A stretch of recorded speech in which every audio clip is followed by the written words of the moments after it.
Abante, Abante, Radyo Balita, Radyo Balita, ngayon.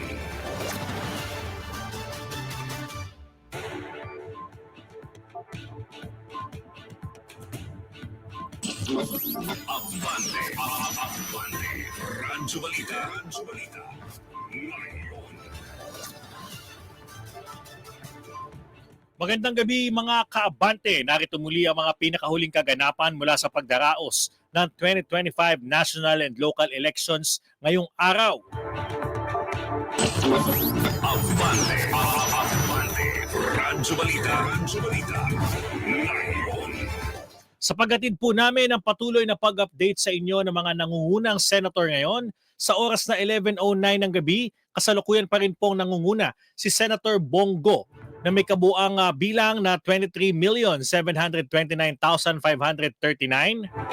Sinundan ito ni Bam Aquino na may 18,593,526. Bato de la Rosa na may 18,153,135.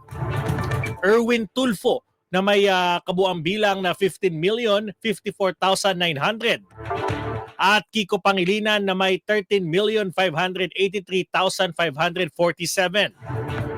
Pasok din sa kasalukuyang Magic 12 sina Rodante Marcoleta, Ping Lacson, Tito Soto, Pia Cayetano, Camille Villar, Amy Marcos at Lito Lapid ayon sa pagkakasunod. Punta na tayo sa mga umaabanteng balita. Ngayong pasok na ang partial o unofficial na resulta ng halalan. Nangunguna ngayon ng malaki si Mayor Vico Soto sa pagkaalkalde ng lungsod, taglay ang 262,906 na boto. Malayong agwat niya sa pinakamalapit na si Sara Diskaya na mayroong 21,775 na boto. Patunay ito ng patuloy na tiwala at suporta ng mga taga-Pasig sa kanyang pamumuno at mga reforma.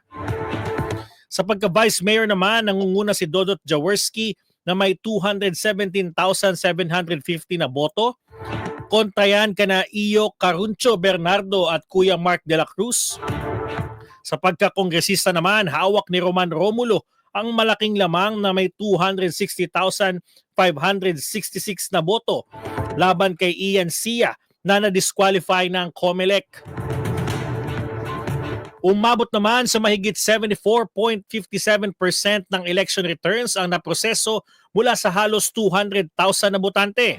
Sa kabila ng patuloy na bilangan, malinaw na muling nakuha ni Vico Soto ang puso ng mga taga-Pasig. At sa iba pang mga balita, nangunguna ngayon sa pagkaalkalde ng Davao si dating Pangulo Rodrigo Duterte. Sa ngayon, ang dating presidente ay may 420,722 mula sa 62.83% na election returns na naiproseso. Malayo sa pumapangalawang si Carlo Alexei Nograles na may 50,820 na boto.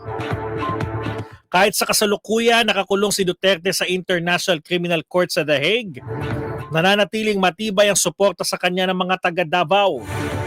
Sa pagka-vice alkalde naman, nangunguna rin ang kanyang anak na si Baste Duterte na mayroong 413,338 na boto sa kabuang 1,000,000 rehistradong botante. Patuloy pa rin ang bilangan habang 74.85% ng election returns ang naipapadala na ngayong gabi. At paalala pa rin po sa mga botante sa patuloy na pagpasok ng mga resulta ngayong halalan, patuloy po tayong magbigay respeto sa mga posibleng mahalal na opisyal at bigyan natin sila ng karapat-dapat na suporta sa kanilang parating na paglilingkod. At yan po ang mga pinakauling kaganapan ngayon 2025 midterm elections. Abangan po ninyo ang mga susunod pang update sa aming pagbabalik dahil oras-oras po tayong maglalahad ng mga umaabanteng balita ngayong halalan. Muli ako po si Jigo Postolero para sa election coverage ng Your Voice 2025 Elections. Abante, Abante, Radyo Balita, Radyo Balita, ngayon.